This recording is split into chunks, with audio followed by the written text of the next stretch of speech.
Welcome to Picture Book Chat, where we feature a handful of new picture books each month and discuss what makes them great.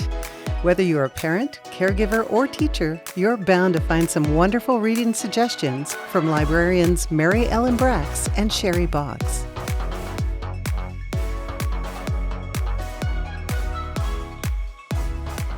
Hi, welcome to Picture Book Chat. I'm Mary Ellen, and with me today is my friend and colleague, Sheri. Hello. And we're here to talk picture books with you today.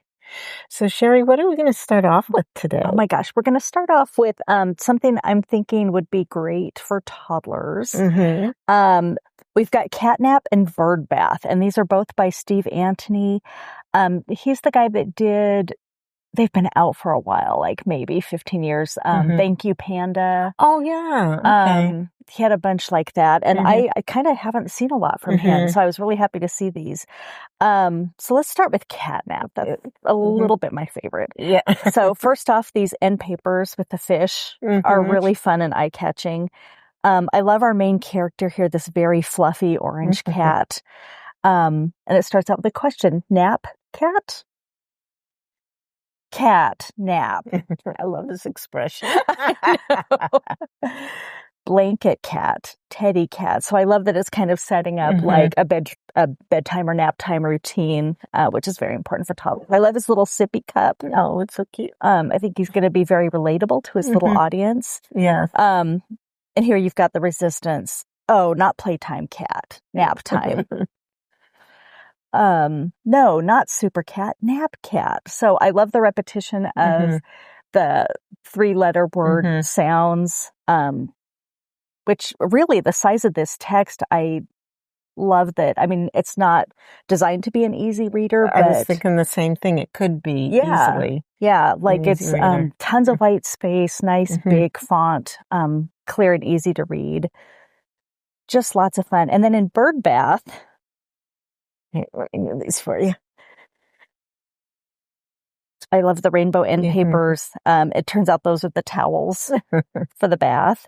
Bird bath. And it's all dirty and grimy. You can see his little muddy footprints. Birds, they all rush in. And it's kind of the same thing. It's a little bit interactive, like, now what have you forgotten? Yeah. And it's the same sort of thing, like with routines and, you know, do you have your sponge? Do you have your soap? Do you have your shampoo? Do you see them sharing? Yes. Good cooperative skills. Yeah.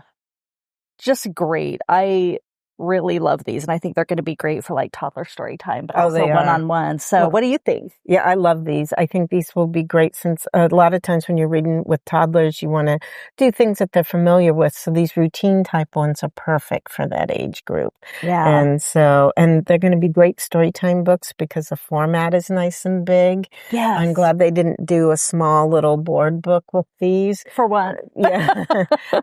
So these will be great for story time, but they'll be great for a toddler room. And I think the characters are so relatable too. So I think they'll be great. So you can talk a little bit more about nap time. I can see using these with preschoolers too. So they'd be great at the end of a preschool story time where you want a faster book to go through, but still has some appeal to the kids, and they're just going to love the characters. So how could you not love that little things? So yeah, I love these. So on the back, we do have the barcode that you can scan, so that you can go right to our catalog and put those on hold. Yeah, great. Big Wonderful. Fun. All right.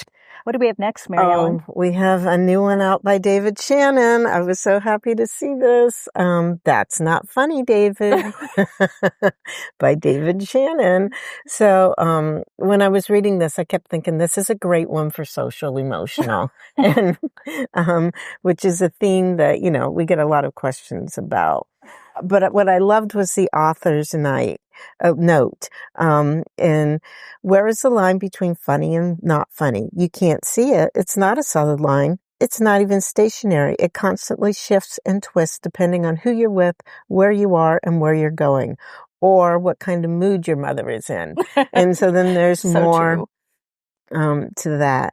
And he talks about the fact that parents sometimes have to not laugh when they're trying to discipline. And he goes, she had to turn her head so I wouldn't see her laughing. I suspect that many moms and dads and teachers have a similar experience. As a parent myself, I know I have, and I can say that. So sorry, kids. They're all grown now. But this is, David's mom always said, that's not funny, David. And so especially this would be great for those older 5, 6-year-olds that are just getting into this and they think something is funny, like blowing bubbles all over the table. And this one cracked me up, doing the cannonball into the pool. And again, the illustrations on this are just so nice and bold, kind of like the Steve Antony, where they're nice and bright and bold. This has less white space on the page, but I love that. That's disgusting. We are not amused, David. And I mean, I can just hear these words coming out of my own mouth with my kids. Did you say something, David? But I thought this was great because there's some scenarios in here that you can really talk about with kids. So if you've got one who's kind of a prankster or a jokester, this would be a good one maybe to use. You always go too far, but I think it would be a great one for starting that discussion with them. The appropriate behavior discussion. So there's a lot in here. What were you thinking? You weren't thinking, were you? With the head between the railing. I mean, in everything they showed in here, I just thought, such a typical thing that a lot of kids do too. So yeah, I thought this would be a great one to read in a classroom even.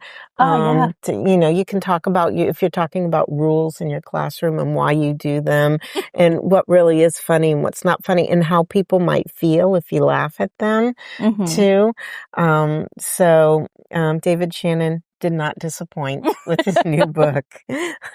What are your thoughts, Sheri? I was so excited to see this. Correct me if I'm wrong. He's from Spokane originally, David Shannon? I think so. Yeah, I wasn't sure. I don't think he lives here anymore, but I think he is from Spokane. And of course, I've been working with books since like the early 90s. So it's like I remember when the first David book came out. And so it's like a familiar kind of beloved character to me. And I always kind of I like characters that kind of misbehave, so I was just like, yay. Well, it gives you so much for discussion too with the kids, Yeah. Well, what would you do? Or what would you do if you saw a friend doing that? Oh gosh, that's not where I'm coming from, Mary Ellen. As an immature person myself, I'm just like, this is hilarious. I think it's hilarious too. I'm trying to get the educational background in there. I'm just not that books shouldn't just be fun. Right? But I mean, I do see a lot of good potential with this book. Definitely. Yeah. But and I love one of the things like you can talk about with kids maybe too is the juxtaposition of the text and the pictures. I mean, not on this page because that is disgusting. He's slurping up the and just even this page, did you say something, David? And like, I'm not clear what's going on here, but did he fart? Like what's he doing? So I think like you could even ask the kids like, what do you think he did? And I love that this one's just beside himself.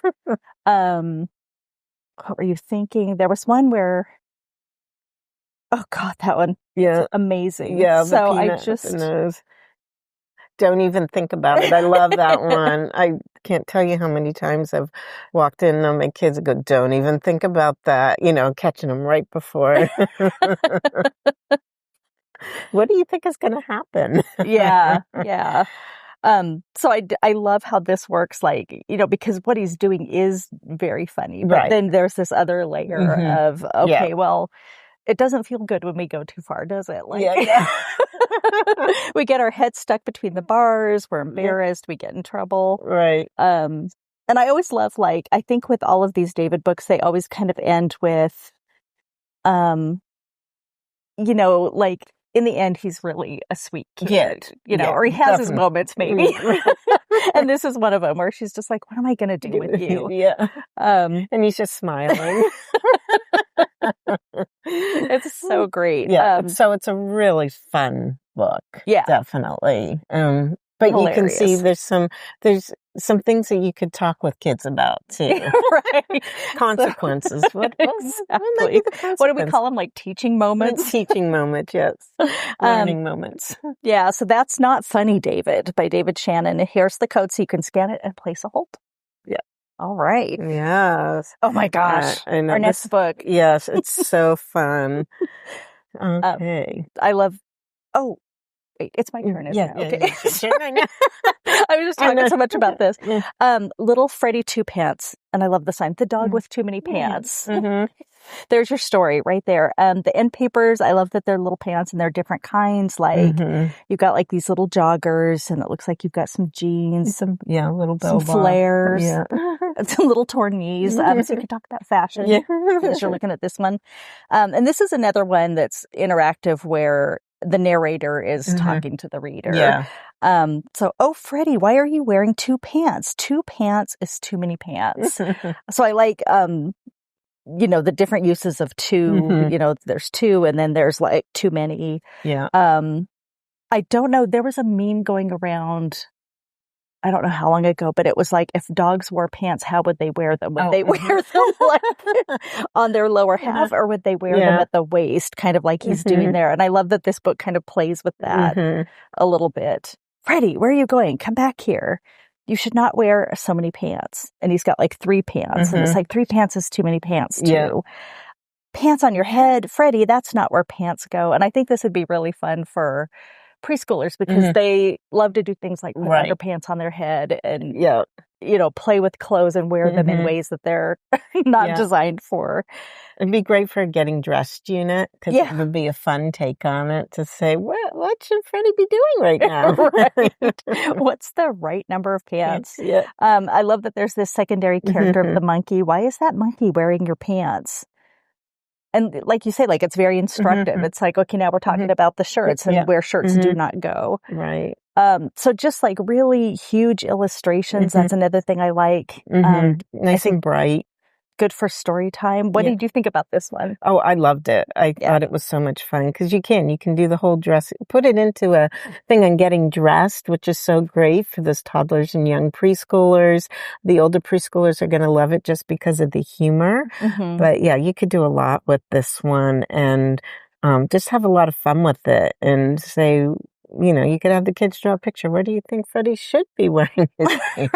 Or design a pair of pants. Yeah, that's the other thing I was thinking of. Because they have such nice, bright colors in here. And they talk about underwear. And the kids they just crack up whenever underwear is mentioned. So storytime gold. Yes, it's just like another really fun book. And I can see your kindergartners and first graders who are just starting to learn how to read getting some of this text in there and reading it and just laughing as they're reading it. So, yes, I think this was a fun one too. Yeah. There's even some sequencing, like underwear goes under your pants. Yeah. Like there's steps that we take. Positional words, Exactly. Which is a math skill. I mean, so you're working, you can count the pants. So really there's a lot of math you can do with this book. You can mathematize this book pretty easily. Yeah. So yeah, it's a fun one. And I love just the bright colors, the illustrations. Yeah, they're just bold, really well done. This one I love the team on this one. It's Drew Daywalt, who did all the Day the Crayons Quit books, among others. He's done a ton. And then Ruth Cummins, we've done some other books by her.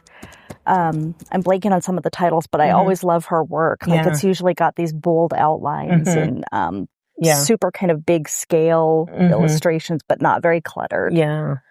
Yeah. No, a fun one. Another fun one. Little Freddie Two Pants. It's a great title. It really is. I'm glad the book lived up to the cover on this one. Yeah. So we're going to turn it over and you can scan that code and place a hold. Yep. Little Freddie Two Pants. Yes. All right. And our last one is Something Good by Kenneth Kraegel, I think you say it. She's just having a really bad day. And when you wake up and everything starts going wrong, this little girl is like, This morning I woke up with the chicken on my head. Ouch. I mean, what a great line to start off a book, right? And then I found worms in my cereal. I had already had a few bites. I mean, you can just sense, and just the way the illustrations are, you can sense how this poor little... The way she's holding her head, like, it's so dramatic. And then I realized too late that my boots were full of mud.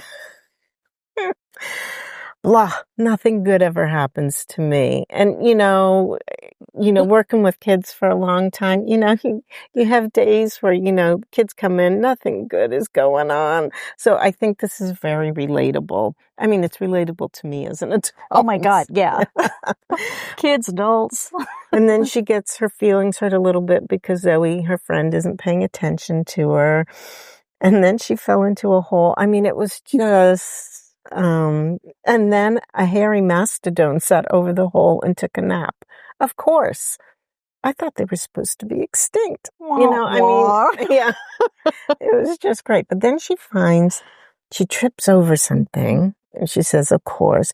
But then she finds a pair of socks in there. And she's like, gosh, really? It's what she says. And she says, it was proof that nothing good ever happens to me. Blah. But then she puts them on because her feet are wet. And then they're magic socks.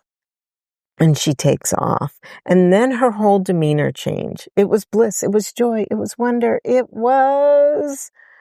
Holy moly, it was something good. Something good has happened to me, I shouted. But nobody heard me, of course. So you got a lot of social emotional going in here. And here then she ends up with her friend Zoe. And she shares. So, there's sharing in this book. But I love the ending of this book, right? They're having a great time, but then they see somebody else who's having a really bad day. And they say, we saw someone who needed the socks more than we did. And that's how it ends.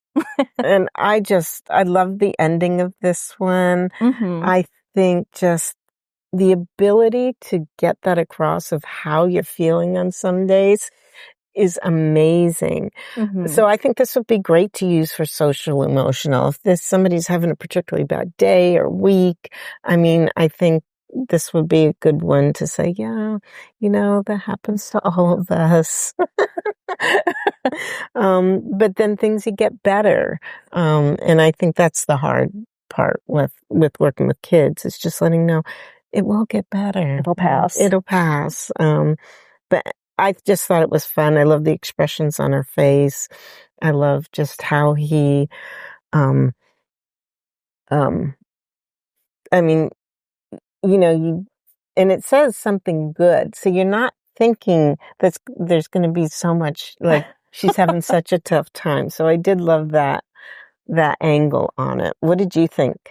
Oh gosh. I first off loved the humor in this, like Mm-hmm. the use of exaggeration, like with the mastodon, and Yes.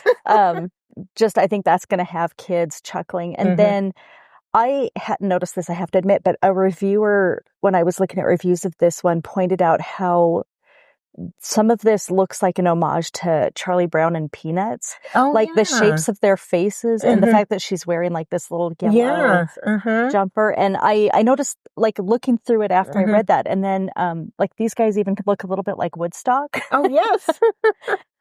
And there were some other things that seemed kind of Dr. Seuss-ish to me too. Like I think there are some little kind of nods to earlier beloved like illustrators. Well, I and just artists. thought of Eeyore.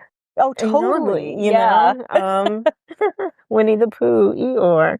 Yeah, something about, maybe I'm thinking of Fox and Socks, but oh, yeah.